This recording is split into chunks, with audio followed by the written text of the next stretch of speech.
오늘 우리 하나님의 말씀 듣겠습니다. 오늘 하나님의 말씀 마태복음 15장 21절에서 28절 말씀 함께 하겠습니다. 제가 대표로 봉독해 올리겠습니다.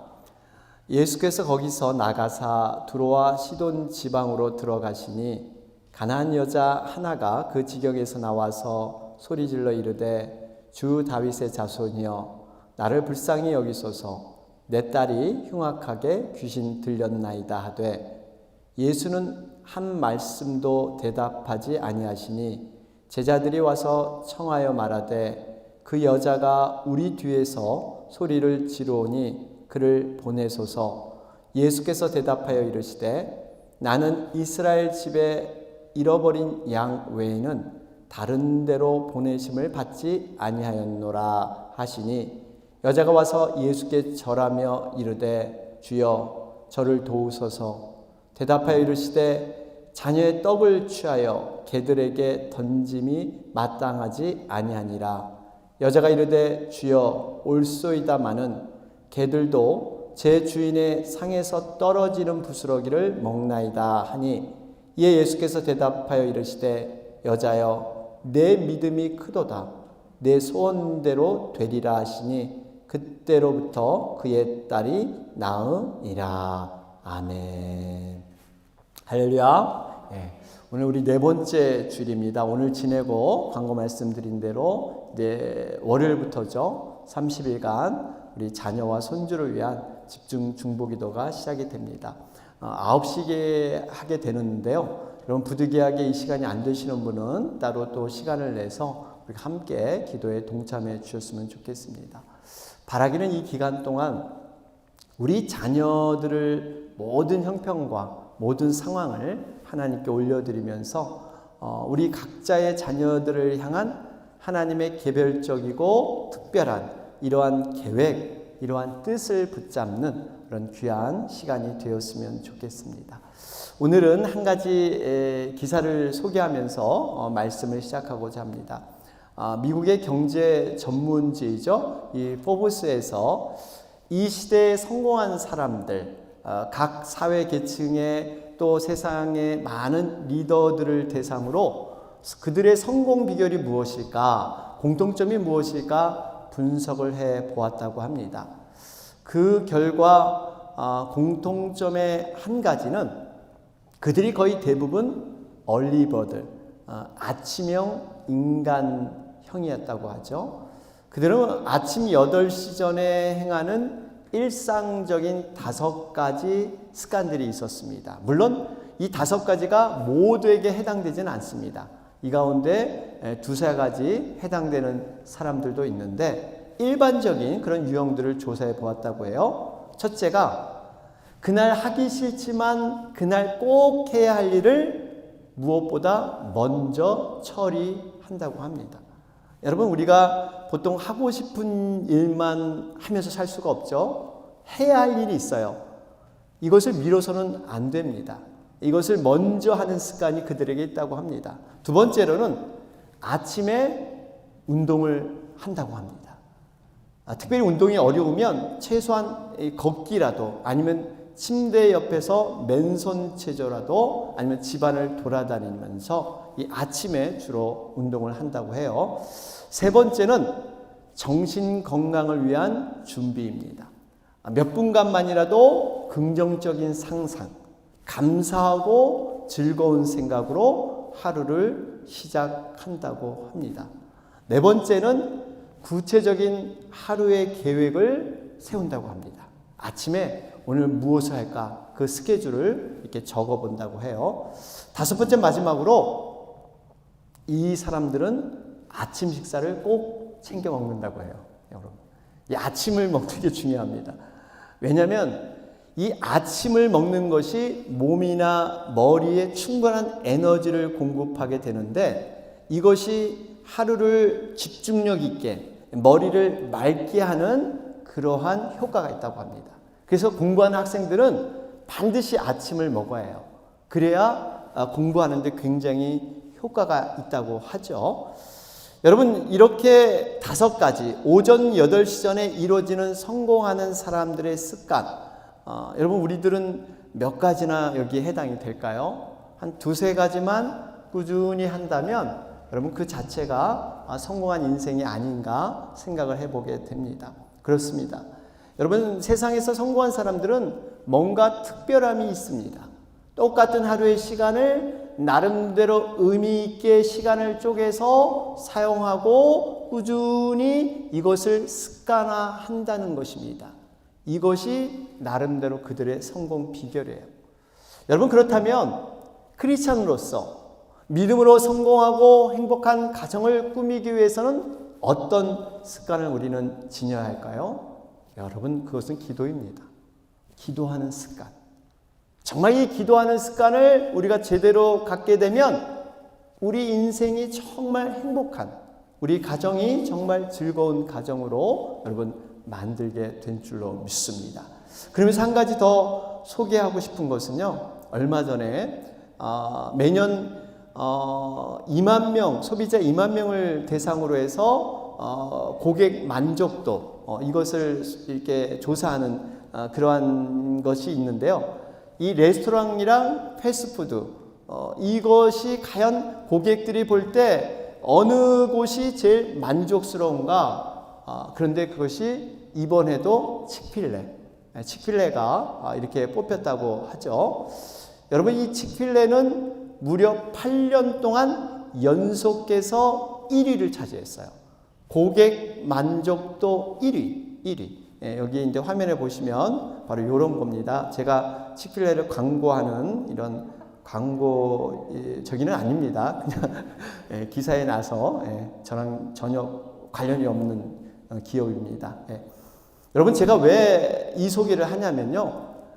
8년 동안 칙필레가 고객 만족도 1위를 했다? 뭐 서비스가 좋던지 맛이 좋던지 뭐 이렇게 생각할 수 있을 거예요. 그런데 이 칙필레는 두 가지 특별함이 있습니다. 하나는 크리스찬이 운영하는데 주일 성수를 위해서 일요일이면 전 매장의 문을 닫기로 유명합니다. 여러분 음식을 먹는 음식업계에서는 주말 바로 일요일에 문을 닫게 되면요. 비즈니스가 굉장히 어렵다는 것이 정설이에요. 왜냐하면 음식 장사는 여러분 이 주말에 적게는 30%, 40%, 많게는 50% 이상까지 이윤이 주말에 난다고 하죠. 그런데 일요일에 문을 닫게 되면 제대로 이런 운영을 할 수 없어요. 그런데 놀랍게도 이 한 스퀘어핏 당 동일한 크기의 매장에서 매출량을 조사했는데 다른 회사랑 비교해 봤더니 이 칙필레가 그렇게 월등하게 이윤이 많이 난다고 해요. 우리가 잘 아는 맥도날드보다 훨씬 더 많은 이득이 났습니다. 그리고 또 한 가지 특징이 몇 년 전에 이 경영진에서 공식적으로 동성결혼에 반대하는 성경적인 결혼을 주장한 일이 있습니다. 이로 인해서 난리가 났어요. 미국의 굵직한 이 대형 기업체들이 막 보이콧이 일어나고 각 주마다 이 칙필레를 안 사 먹겠다 뭐 이런 사람들이 일어났습니다. 특별히 이 젊은이들이 모여있는 대학 캠퍼스에는요. 칙필레 이 체인점을 아예 입점하지 마라. 아예 받아들이지 않는다. 이러한 반발이 생기기도 했습니다. 수많은 동성애 지지자들이 엄청난 공격을 했어요. 안 사 먹겠다. 그런데 여러분 이러한 속에서 칙필레가 정말 고객 만족도 1위, 이윤에서도 정말 많은 이윤을 남긴 것, 이런 것들이 어떻게 가능했을까요? 여러분 이것은 그들만의 특별한 원칙이 있었어요. 성경적인 경영 철학을 가지고 그들은 끝까지 이 모든 것들을 이뤄낸 것입니다.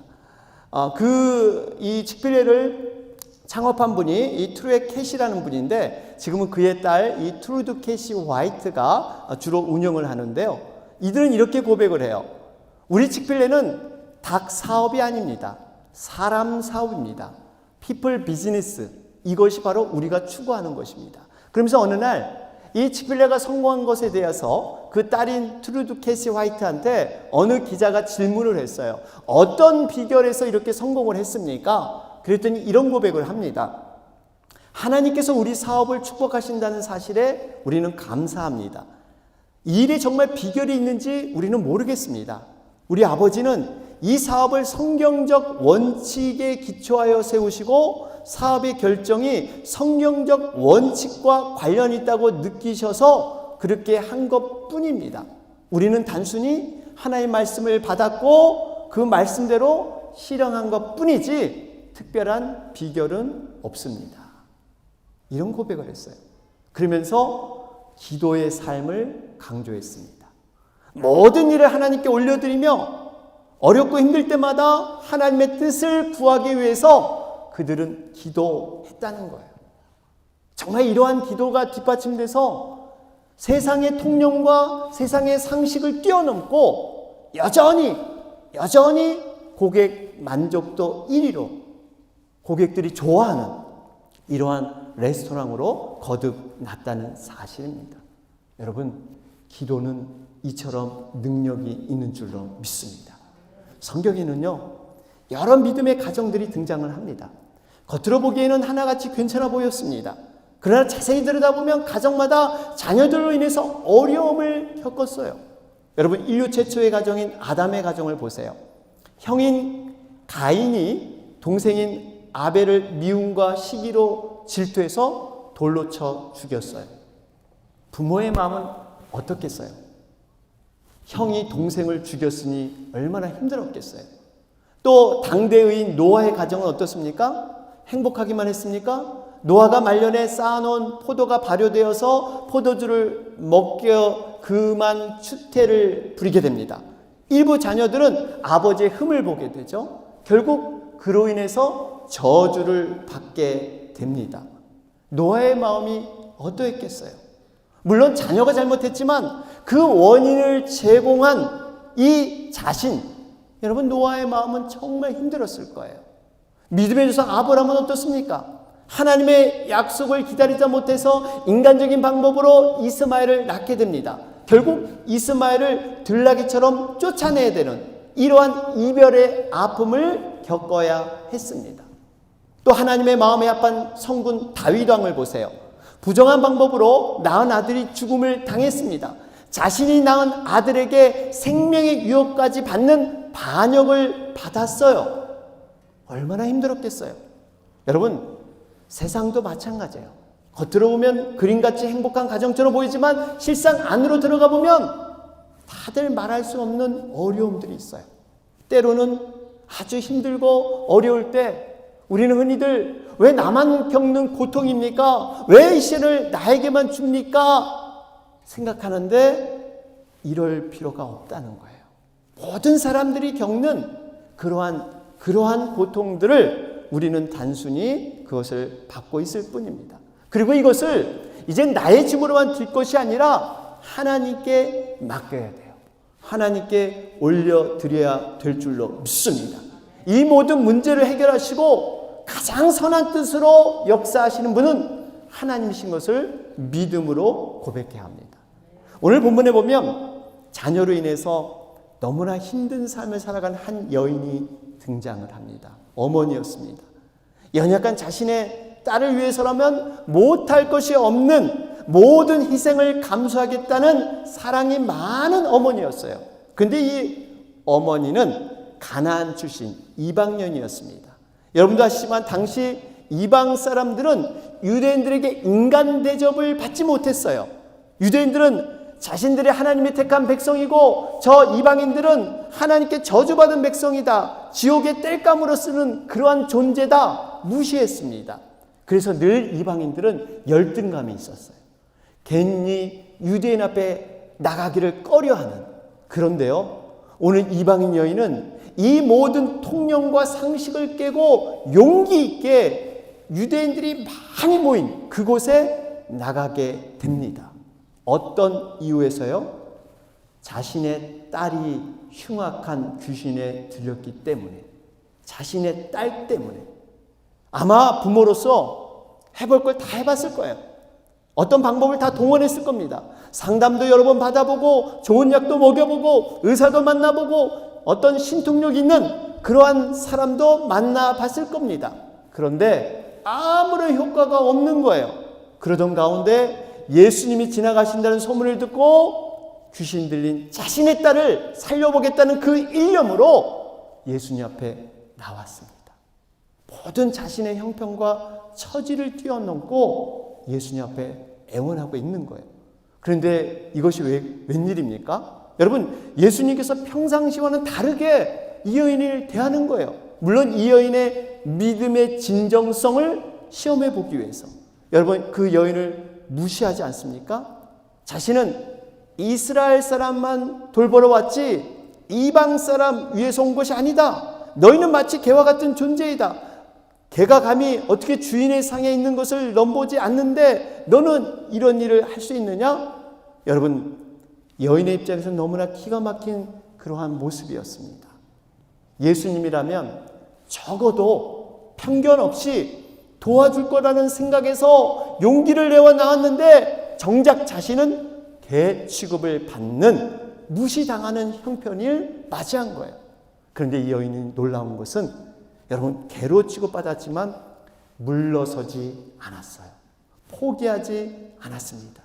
여러분, 어디에서 이런 힘이 나올까요? 자녀를 사랑하는 마음. 어머니이기 때문에 딸을 위해서라면 못할 것이 없는 존재라는 것을 그 여인은 확인했습니다. 저는 우리 30일 기도를 준비하면서 우리가 기도하는 심정이 어떤 심정으로 기도하는 것이 하나님 앞에 옳은 것일까? 이 말씀을 붙잡았습니다. 이 여인의 심정.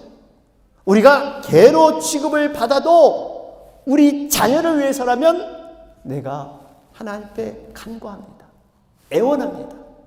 이러한 마음으로 우리가 기도해야 될 줄로 믿습니다.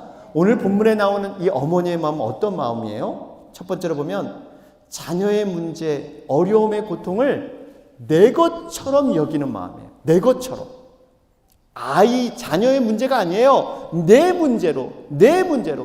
여러분, 세상은 뭔가 계산되고 비교하는 그러한 얄팍한 사랑을 갖고 있죠. 그러나 지금 이 여인은 다릅니다. 체면이고 자존심이고 모든 것 내려놓고 딸을 위해서라면 못할 것이 없는, 더군다나 이 딸의 고통을 마치 자기의 아픔처럼 그렇게 여기며 동일시하고 있어요.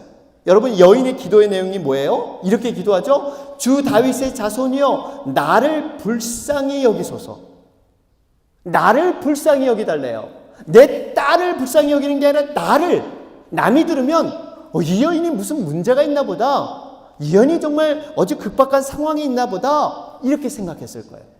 그런데 이 여인은 딸을 진정으로 사랑했기 때문에 나를 불쌍히 여기셨어. 어떻게 보면 이 여인은 자신보다 딸을 더 사랑했기 때문에 이러한 간구를 하게 된 줄로 믿습니다. 두 번째로 이 여인을 보면 어떤 어려움도 포기하지 않는 간절한 마음이 있었어요.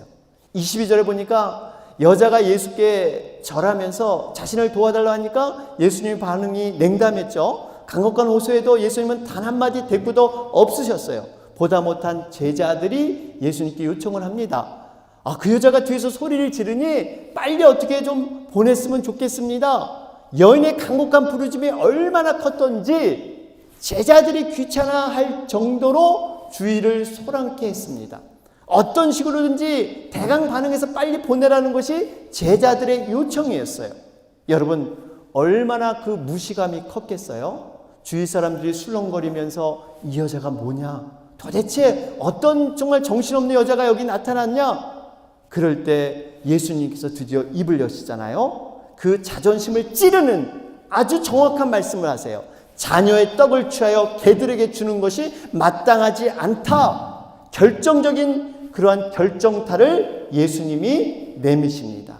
그럴 때 여러분, 여자 입장은 사실 포기하고 돌아가고 싶은, 모든 것 다 물려주고 싶은 이러한 마음이 들 수도 있었을 거예요. 그런데 이 여인은 더 적극적으로 예수님께 나옵니다. 주여 올소이다마는 자신을 완전히 죽이는 겸손이었습니다. 개들도 제 주인의 상에서 떨어지는 부스러기를 먹습니다. 비록 내가 이방인이지만 개와 같은 신분이지만 그럼에도 주인이 주시는 부스러기라면 그 은혜를 받고 나는 만족하겠습니다. 그렇습니다. 개에게는요, 자존심이 없습니다. 개는 자존심이 없어요. 제가 개를 키워보니까 개는 아무리 엄하게 하고 아무리 야단쳐도 그걸 잊어버리고요. 또 다시 와서 꼬리를 흔들고 또 좋아해요. 자존심이 없어. 개는 자존심이 없어.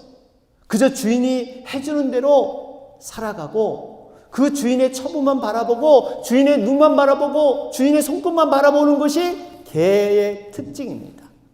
주인이 섭섭하게 할지라도 항의하거나 반항하지 않습니다. 그저 충성된 마음으로 기다릴 뿐이에요.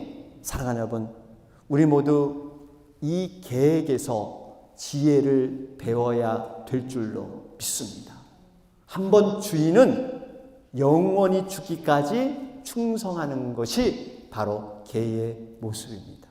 그러면서 25절에 예수께 절하며 주여 저를 도우소서. 이 절한다는 것은 단순히 한 번만 하는 것이 아니에요. 계속적으로 반복해서 드리는 행위가 절한다는 거예요. 언제까지? 이루어질 때까지. 자신의 말이 응답될 때까지. 이것이 바로 기도입니다. 우리의 기도가 단순히 몇 번 드려서 끝나는 게 아니에요. 끊임없이 기도하고 반복하고 언제까지? 응답될 때까지. 이것이 바로 자식을 사랑하는 부모의 마음입니다. 여러분, 부모만큼 자식을 위해서 간절히 눈물로 기도하는 사람은 이 세상에 없습니다. 정말 이 세상에 부모만큼 이렇게 간절하게 자녀를 위해서 기도하는 사람이 없어요. 여러분, 우리가 잘 아는 어거스틴 아시잖아요. 신학자이고 순결한 영성가입니다. 그가 처음부터 훌륭한 사람은 아니었어요. 풍류를 따라서 사는 방탕자였어요. 창기와 동거에서 사생활을 낳았고 이단 만이교에 빠져서 하나님에 대한 신앙을 버렸던 자였습니다. 그러던 자가 그처럼 위대한 사람이 될 수 있었던 것은 그 뒤에 끊임없이 기도하는 어머니 모니카가 있었기 때문이에요. 20년이나 한결같이 그 아들의 어떠함에도 불구하고 엎드려 기도한 사람이 바로 모니카입니다. 이 기도가 그 아들을 변화시킨 줄로 믿습니다. 여러분, 어머니의 눈물의 기도는 자녀를 반드시 변화시킬 줄로 믿습니다. 결론을 맺겠습니다. 여러분에게 한 가지 질문을 드릴게요. 여러분들은 자녀를 위한 기도가 필요하다고 생각하십니까? 이 자녀라는 것은 물론 손주와 후손들을 포함하고 있습니다. 여러분은 어떻게 생각하세요? 제가 이 대답이 너무나도 우매한 그러한 질문이죠. 크리스찬 부모라면 누구나 이 질문에 네, 당연히 기도가 필요하죠. 기도해야 합니다. 이렇게 대답을 하실 거예요. 여러분, 기도가 분명히 필요합니다. 그러면 왜 자녀를 위한 기도가 왜 필요할까요? 생각해 보면 여러 가지 이유가 떠오르실 거예요. 하나님께서 기도하라고 하셨기 때문에 기도해야 합니다. 또한 자녀를 양육하는 데 있어서 우리들이 올바로 키울 수 있는 능력과 지혜가 없기 때문에 기도해야 돼요. 아울러 자녀들이 살아갈 미래를 생각해 보면 얼마나 많은 죄의 유혹과 시험이 있는데 이걸 놓고 기도해야죠. 여러분, 우리 장로님도 기도해 주셨지만 말세 종말이 가까워질수록 신앙생활은 점점 어려워질 겁니다. 미국에 이민 오신 분들이 아마 일찍 오신 분들, 특별히 현재 미국이 이렇게 될 줄을 꿈에도 생각하지 못하실 것입니다. 물론 우리가 겪는 이 현실은요, 미국만이 겪는 게 아니에요. 지금은 전 세계가 지구촌화, 글로벌화돼서 미국에서 일어나는 동일한 사건을 한국에도 전 세계적으로 동일하게 경험하고 있습니다. 코로나를 경험하게 되면서 이제 보이지 않는 전쟁이 시작됐어요. 원숭이 두창 바이러스, 요새 또 나와가지고 난리가 났죠. 이 바이러스와 전쟁 끝없이 이어지고 있습니다. 사회적인 계층과 인종의 갈등이 더 심화되고 있어요. 물가가 상상 없이 초월해서 폭등을 했습니다. 인본주의 사고가 만연돼서 하나님의 말씀의 진리가 무너지고 있어요. 기후변화는 어떻습니까? 환경의 파괴는 어떻습니까? 지금 폭염으로 국가 재난을 사태를 선포하는 이런 위기까지 오는, 이게 상상이나 되는 얘기들이에요. 그런데 지금 일어나고 있어요. 이 일어나는 현실 속에서 앞의 시대는, 미래의 시대는 우리가 예측할 수 없는, 가히 상상할 수 없는 미래가 펼쳐질 거예요. 그 미래에 우리 자녀들이 살아가야 됩니다.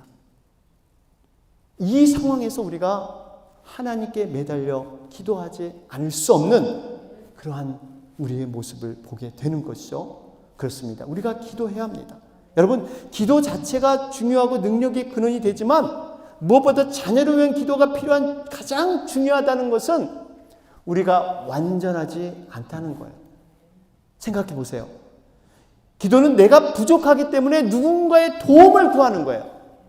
물론 기도가 엄밀히 말씀드리면 꼭 도움만을 요청하는 건 아니에요. 기도에는 자신의 소원과 어려움을 구하는 것 외에 하나님의 음성을 듣고 하나님의 뜻을 바로 알고 그것을 따르는 것까지 기도가 포함되어 있어요. 기도는 단순히 내가 아뢰는 걸 끝내는 게 아니에요. 하지만 기도의 시작은 구하는 것부터 시작하는 게 맞습니다. 내가 자녀에 대해서 완벽하게 알고 필요를 완벽하게 채워줄 수 있는 능력이 있다면 굳이 다른 존재분에게 도움을 구할 수 필요가 없습니다. 그런데 우리가 부족하다는 것을 알기 때문에 우리는 기도해야 될 줄로 믿습니다. 하나님이 간섭해 주셔야만 우리 자녀가 온전히 성장할 수 있기 때문입니다. 그러면서 우리가 이 자녀들을 위해서 어떤 기도를 드릴 것인가 고민해 봐야 합니다. 여러분, 무슨 기도를 드리겠습니까? 여러 가지 떠오를 거예요. 구원받지 못한 자녀들 구원을 위해서, 어떤 분은 학교 공부를 위해서, 결혼을 위해서, 직장과 건강, 또 손주들의 여러 가지 이런 사회의 죄악의 흐름을 위해서 기도가 필요합니다. 그런데 여기서 자녀를 위해 무엇을 위해 기도할까? 이런 질문에 교육 전문가인 해리스 교수는 조금 특별한 대답을 하고 있습니다. 그는 이런 대답을 했어요. 한번 들어보세요. 저는 자녀들의 아버지로서 기도하기에 앞서 내 자신이 내 하늘 아버지의 자녀로서 기도합니다. 자녀들과 하나님과의 관계를 위해 기도하기에 앞서 저는 나와 하나님과의 관계를 위해서 먼저 기도합니다. 그들보다 제가 먼저 믿음으로 서야 제대로 우리 자녀를 위해서 기도할 수 있기 때문입니다. 여러분, 굉장히 의미 있는 대답이에요. 어떤 부모님들은 마치 자신은 하나님의 자녀로서 아무런 문제가 없는 듯 생각하는 분들도 계십니다.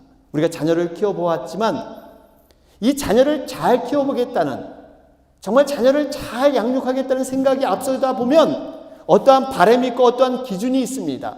그런데 자녀들이 거기에 못 미치는 거예요. 그러다 보면 자녀들의 부족함만 생각하지 정작 자신에 대한 것은 돌아보지 않습니다. 여러분, 부모가 됐다고 해서 갑자기 우리가 완벽한 존재가 되느냐? 그렇지 않아요. 우리 자신도 여전히 하나님의 자녀로서 부족하고 연약한 자들이라는 거예요. 우리 자신을 세워야 합니다. 또 어떤 부모님들은 난 이미 틀렸어. 너무 늦었어. 너는 나와 같이 살지 말고 너는 잘 살아. 너는 신앙도 잘 갖고 너는 세상에 정말 이러한 삶을 잘 살아. 아빠 닮지 마. 여러분, 물론 자신이 실패한 경험이 안타까워서 자식은 그 길로 가지 않기를 바라는 부모의 마음 충분히 이해가 됩니다. 그런데 이것도 옳지 않은 태도라는 거예요. 마치 우리가 술 한 잔을 거하게 하고는 아버지가 어린 자식을 불러다가 아들에게 충고를 합니다. 너는 나와 같이 술을 배우면 안 돼. 절대 술을 먹지 마. 알았어? 여러분, 과연 이 의미가 과연 뜻이 있을까요? 신앙생활도 마찬가지입니다. 자녀 양육도 마찬가지예요. 부모인 우리들이 나와 하나님과의 관계에 대해서 아무런 관심을 갖지 않으면 자녀와 하나님의 관계를 위해서 기도할 수 없다는 거예요. 내 자신은 정작 하나님을 경외하지도 않고 말씀에 순종함이 없이 자녀에게는 그렇게 되기를 기도하는 것은 모순일 수 있습니다. 내가 예배의 자리를 지키지 않고 자녀에게 예배 잘 드리라고 가르친다는 것 모순일 수 있어요. 사랑하는 여러분, 바라기는 자녀를 위해 기도하는 이 기도가 자녀를 위한 기도에 앞서 우리 자신을 위해 기도해야 될 줄로 믿습니다. 이번 30일 자녀 기도는요, 어떻게 보면 그들을 위한 중보 기도에 앞서 내 자신을 하나님 앞에 바로 세우는 복된 시간이 될 것입니다. 여러분, 누군가를 위해서 기도하는 그 중보자가 갖는 축복, 그 블레싱 가운데 하나가 뭐냐면, 내가 막상 누군가를 위해 기도하려고 했는데 그 축복의 자리가 기도하다 보니까 어느덧 내가 그 자리를 차지하고 있다는 사실이에요. 남을 위해 축복 기도를 기도했는데 알고 봤더니 그 축복이 나에게 온다는 사실입니다. 이게 바로 중보자의 복이에요. 여러분, 이번 30일 기도를 통해서 우리가 다시 한번 하나님을 깊이 만나는 여러분과 제가 되길 주님의 이름으로 축원합니다. 아멘.